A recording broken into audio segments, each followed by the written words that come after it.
Ed Shenandoah Hardware presents The Outdoor Kitchen Show.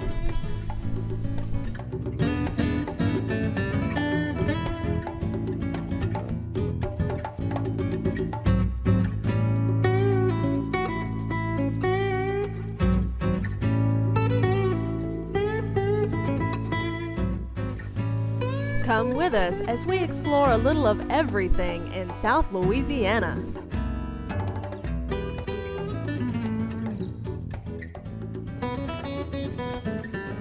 We'll show you some great recipes, meet some great people, and have a good time in the great outdoors.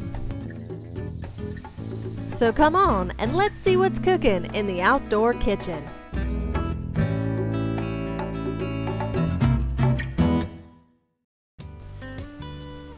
On today's episode of the Outdoor Kitchen Show, we're on a tour of Louisiana. We start all the way down south in the marshes of Leeville, catching speckled trout with Captain Chad Billiot of Marsh Rat Guide Service. Then, we'll hit the road and head all the way up north to Ruston, Louisiana for the Peach Festival. We'll tour an orchard, meet the mayor, and sample some sweet peachy treats. So stay tuned, we'll be right back. You're watching the Outdoor Kitchen Show. For the first part of our tour of Louisiana, let's go speck fishing in Leeville. With guest host, Captain Chad Billiot of Marsh Rat Guide Service. We're out here on West Blair chasing speckled trout, and look like we got one on right now. Let's see if we can catch a few more. Here we go. Slimy speckled trout. I always want to carry a rag for these guys, because you're gonna need them. Carry a few rags. I'm in at a silver mullet. Saltwater assassin. These eels are very buoyant. I'm throwing them off of a 1/4 ounce bass assassin jig head. And as we're working them, like I told you this morning, it's like fishing these is like fishing a Texas style worm for bass. So what they do is let it bounce off the jig head, off the sand. But the tail will literally stand right up. That's what makes them very attractive to them. It's so buoyant that when it stands up the jig head, the tail floats. So when you're working it, the tail's sitting up, and that's the main part of attractants. Is the tail fluttering up above the sand, which gets their attention. There's Mr. Speckled Trout. All right. Go down, lift him up.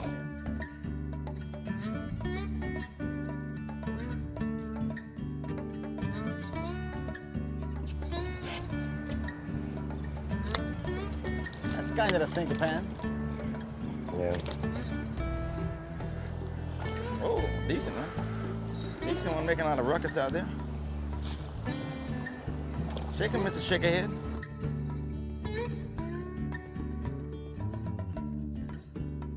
It's pretty. That's kind of what we're looking for. Suck that little eel. That'll work. Good ordinary gumbo variety size speckled trout. Nothing in the trophy size yet. He was sitting shallow in that sand, that one. Usually I catch a good bit of him. Walk in the sand and it drops. That one was back on the shallow floor. He might have been sitting in a foot of water at the most. What we got? What we got? There you go, Ricky. Lift him in here. Look at that. It's a big one. That's a good one. Watch that step, it's a doozy. Look at Ricky. What we got, Ricky? Ricky's finding another hole back there behind him. Yeah, and I'm Doing good, Ricky. Keep it up. They're getting bigger. We're switching to this side. yeah. Wait a minute. Another There nice you go. one. He'll definitely do. Let's see what we got here. I don't think he's as big as the ones Ricky's been catching, but he might be. Little guy. But probably a little male. So how has the construction business been going on, guys? Construction's been going pretty well. Ricky's doing a good job selling. Y'all do mostly home improvements, or you do constructions from It's new block construction. into completion to everything? That's right. from the ground up, more or less. We pour the slabs, we build the houses, we build them, you know, custom homes for people, and we also do a few specs, you know, just to sell, just because the market's so plentiful right now. And this is a prime time of year during the summer. We're gonna put you in there, the bass assassin on here, a little eel, saltwater assassin. Bass assassin makes a specific hook designed for their lures because their baits are so soft, as you can tell. It's got a lot of action to it, which is great for catching fish. It gets the attention of the trout or redfish, whatever you might be after. But being so soft, a conventional hook with just a straight shank without anything to hold it wouldn't last long at all. But this has a screw lock system where it actually, the bait screws onto it and holds it better in place so it won't slide off, and it'll last quite a few casts. Of course, speckled trout's nice teedy mouths and tear it up after a few of them, which is not a problem. That's why we bring plenty more. What we got, Ricky? Another speckled trout? Yep. That's what's called catch and release. You gotta make your donations every day, you know. That's one of your donations you gotta give back. So your next cast, you'll catch one bigger. Most of these fish we're hooking is right on the sand. You're feeling them when you're walking the sand, they're giving a light little tap. The strike's not really aggressive, it's just they're sucking up that eel like it's an easy prey, which is what it is. Because it's bouncing down with the tide right in front of their face. There he is. You want to grab a dog again? Tried playing with his top dog earlier. Caught one trout and one little old black tip. And I had a couple of more trout. Slap at it and see what we got here. If it's a trout or a little redfish. Kind of looked like a redfish a minute ago. That's what it is, a little rat red. It's a baby redfish. Nice. Yeah, something a little different. Sit still for a second so I can get these hooks out of you and not into me. I like to flip them over upside down. Kind of stops them from making all kind of ruckus. Just keep reeling in, it's gonna come through. So he's gonna make it, a couple inches. And what is the length? Minimum The length legal on a length redfish. on a redfish. Yeah, the Jack? minimum length on a redfish is 16 inches. The maximum is 27, which basically means there's a slot implied in it. You could, you can keep 5. You can possess 5 redfish a day. The minimum size being 16, but one of your 5 can also be over 27 inches. Okay. With just one, and that's why they got a 27 slot. Which is the reason being for that is that your redfish don't spawn until they have a mature age. And that mark is usually 27 inches whenever the female becomes mature, and then the males follow up behind her a little later to maturity.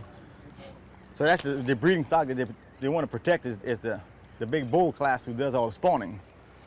Because that fish right there wouldn't spawn for another, shooting probably another 6-7 years, that little fish right there. One blew up on the point just now. Come on, trout.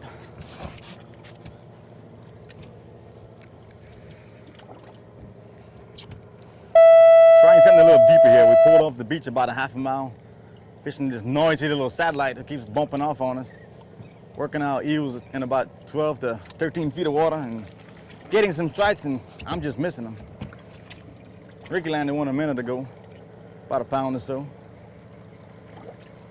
We're gonna see how this is gonna work out for us on this side. Oh, there goes Ricky again. He's got one again. He's got the hot hand again as usual. Something bigger, Ricky? I need a net for him. A flounder? Get it ready just in case we need a net. Swing him in there. He's good. There you go. Nice, nice, nice. That's what keeps hitting mine, but I'm missing him. Ricky landed him. Last hole we left, there was still fish there biting along the path, the little channel coming through the cut. We left a couple of folks sitting there having a good time catching some trout, so we decided to look for something a little different, let them have fun there. Move on to somewhere else and see if we can find some more fish just on a deeper structure. Some deeper satellites I like to fish there and see for some bigger fish. And a lot of times you drop a big jig head down there, you never know what it'll be. It could be a 4-foot, 5-foot shark. It could be a 35, 40 pound bull red, 35, 40 pound drum jack. You never know. Like this one here. Here we go, Mr. Speckled Trout. That's on the water. We got a good tide ripping on in right now, which is bringing most of these trout off that sandbar in the beaches and coming inside looking for something to eat.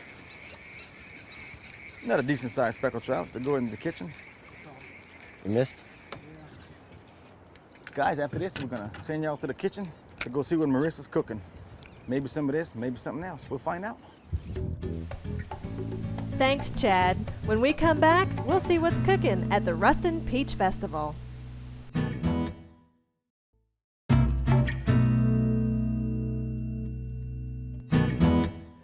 We're here on our first leg of our tour of the Ruston Peach Festival at the Mitchum Peach Orchard, and we're right here in Ruston, right? Right on the edges.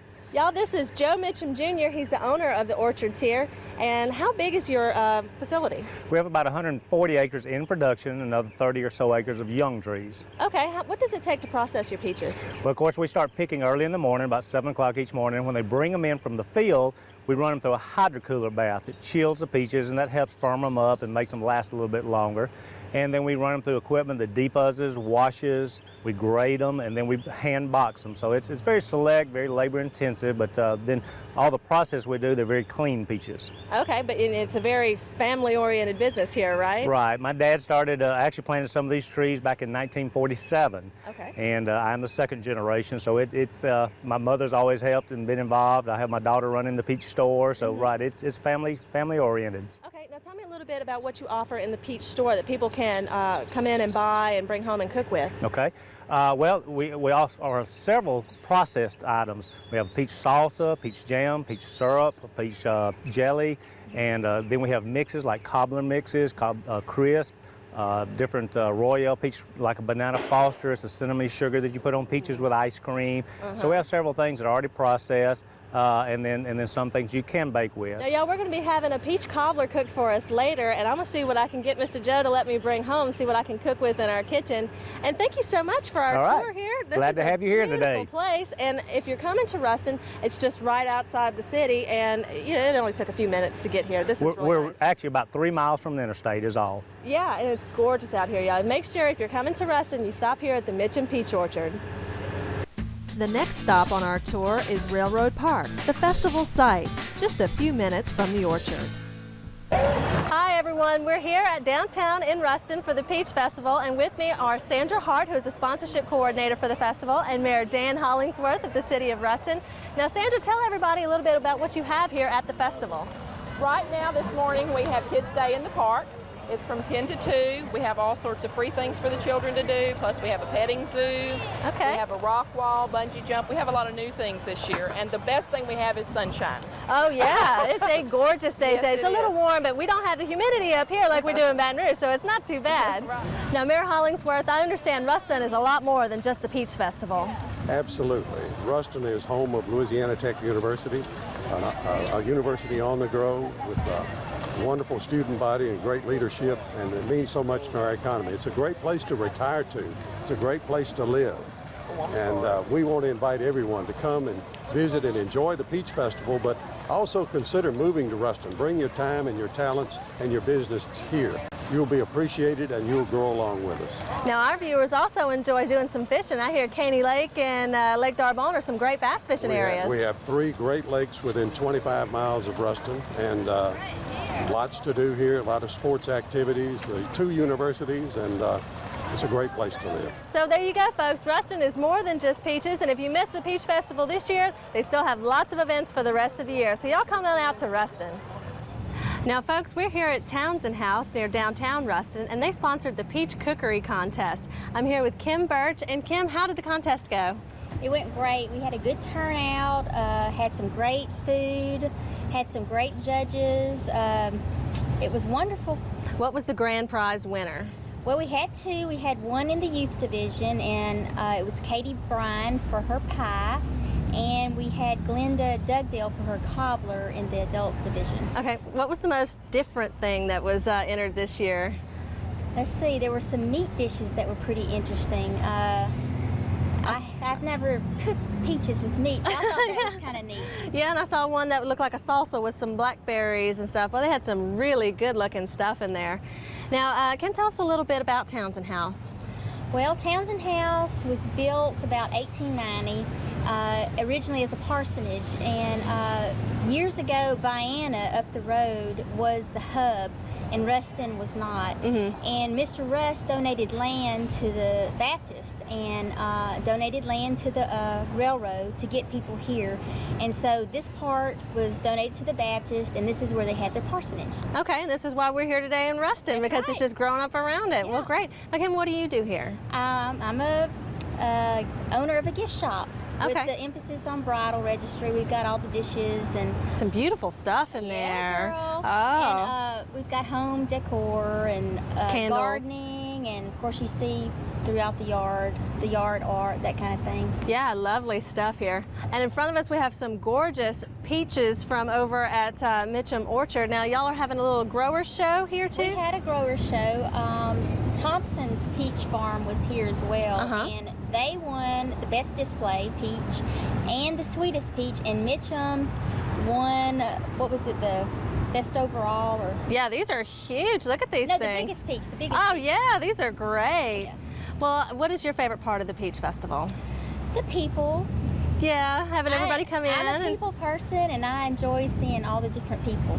Okay, well, Kim, thank you so much for visiting with us. And y'all, if you're coming up from Baton Rouge, make sure you stop at Townsend House. It's on the National Register of Historic Places, and it's right close to downtown Ruston. Thank you.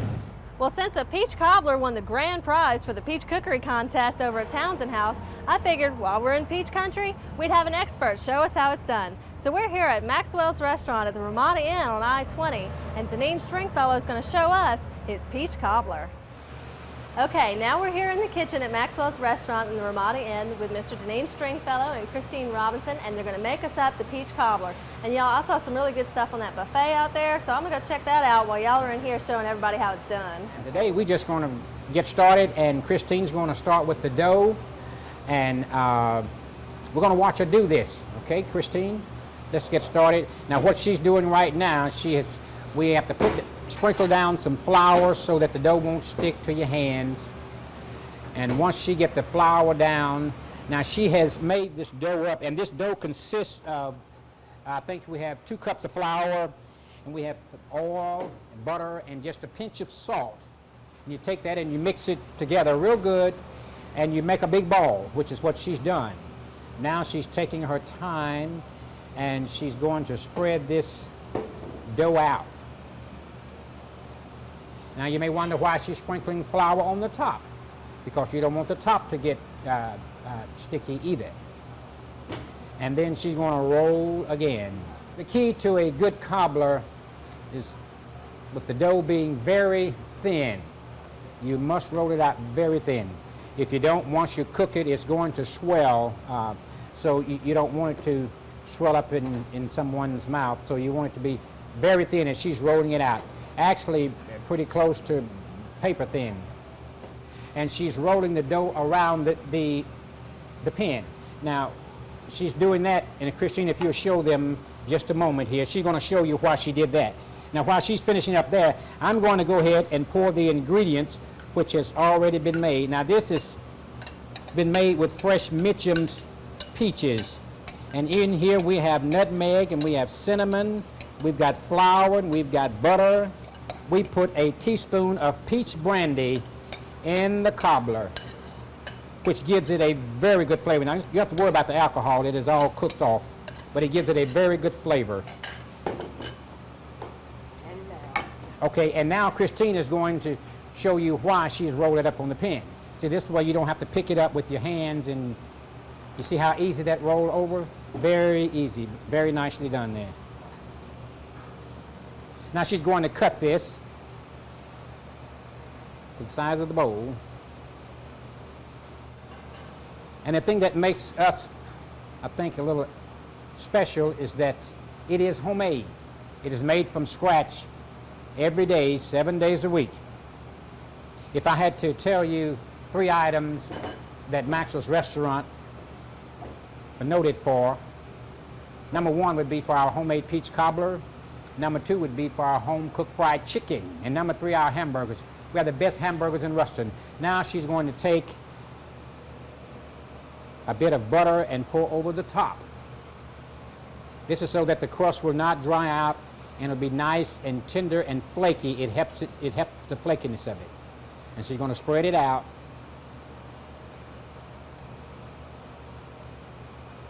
Oh, it's looking good already. Now she's going to sprinkle the top with a little sugar, which gives you a crust flavor also, a little sweetness there. And you want to put this cobbler in an oven that has been preheated to 350 degrees for about 55 to 60 minutes. But I want you to watch it very closely, but you want it to get lightly golden brown, and when it starts to bubble, it'll make its own hole. When it starts to bubble and you see that the ingredients is thick and it starts to bubble out, it's ready to go. Let's see what we got here. Woo, look at this. Smells good. All right, here it is. Okay. The finished product of Christine's homemade peach cobbler at Maxwell's restaurant. Beautiful. What do you think? Absolutely beautiful. Now we're going to sit and let this cool for just a second, and we're going to go to commercial. When we come back, we're going to taste up this beautiful peach cobbler. If I got any room after that fried chicken out on the buffet, y'all. So stay tuned. We'll be right back. You're watching the Outdoor Kitchen Show.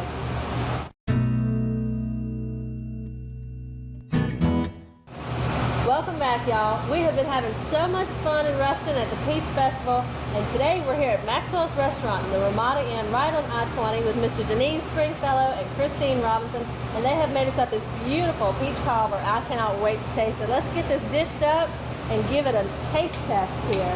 We're going to let Christine do the dishing here. Oh, yeah. Oh, that sauce in there looks good, good, good. Ooh. Now, we went and saw over at Townsend House, they did a peach cookery contest and the peach cobbler won. So, let's see what They we did? got here. Yeah, the peach cobbler won for the adult division. Well, you didn't have our peach cobbler. Oh, yeah, I'm sure it would have blown them away. Oh, this smells so good. Ooh, if y'all could smell that at home. I'm telling you, huh? It's good. Oh, Let's yeah. see, Chris. All right. Oh, yeah. You know, we make these 7 days a week, every day, homemade peach cobbler. Oh yeah, and this is peach country, y'all. So if you're ready to get out of Baton Rouge, make sure you head up onto North Louisiana. That's pretty good. Absolutely. I have always enjoyed Ruston peaches, and this is my first peach festival, and we have had a blast. So thanks for watching. We'll see you next week here on the Outdoor Kitchen Show.